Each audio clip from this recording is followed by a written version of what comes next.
తెల్లారులే చూస్తారు ఆడు ఓలు భర్త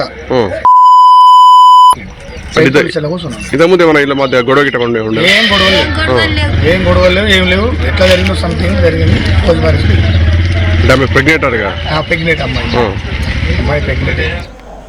అత్త మామ భర్త అన్న తమ్ములంతా కలిసి తన కూతుర్ని వేధించారని రకరకాలుగా హింస పెట్టారని అంతా ప్లాన్డ్గానే జరిపి తన కూతుర్ని హతమార్చారని చెప్పి తల్లి ఆవేదన వ్యక్తం చేస్తోంది.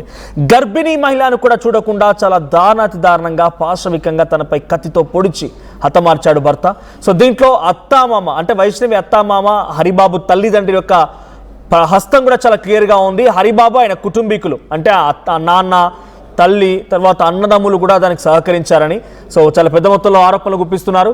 సో ప్రెసెంట్ ఉరిశిక్ష సైతం వేయాలని చెప్పి డిమాండ్ చేస్తున్నారు. ఆ కుటుంబం మొత్తాన్ని శిక్షించాలని చెప్పి వైష్ణవి కుటుంబం డిమాండ్ చేస్తోంది, ఆందోళన చేపడుతుంది. ప్రతినిధి చంద్రశేఖర్ సిద్ధంగా ఉన్నారు కరీంనగర్ నుంచి.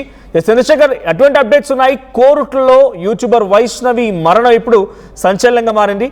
సో వైష్ణవి మరణానికి కారణం భర్త అండ్ అటు అత్తామామ గర్భిణి అని కూడా చూడకుండా చాలా దారుణాతి దారుణంగా పాశవికంగా తనని కత్తితో పొడిచి హతమార్చారు.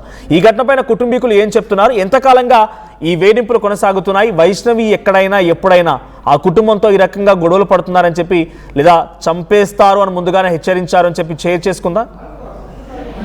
మనోజ్, జగిత్యాల జిల్లా కోరుట్లకు చెందినటువంటి మాదాపూర్ ప్రాంతానికి సంబంధించి అలాగే అల్లమయ్య గుట్ట అంటే కోరుట్ల ప్రాంతానికి చెందినటువంటి ఇద్దరు బంధువులు ముందుగా దాదాపు